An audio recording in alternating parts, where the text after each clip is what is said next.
work, then I can go to other stuff, and it's ready in about 45 minutes to an hour to serve.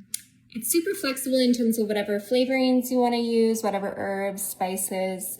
So you can go whatever direction you want to go with it. And I am just going to show you the basic technique.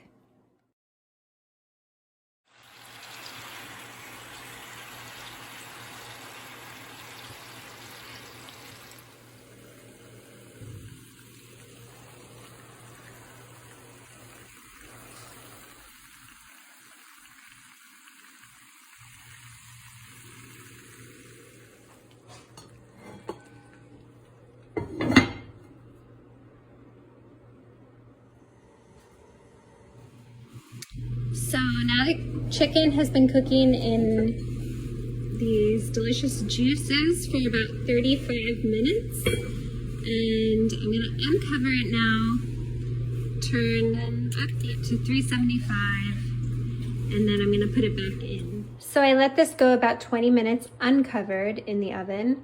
I have a nice crispy brown skin, and my cooking juices are going to be a little bit reduced, equals more flavor.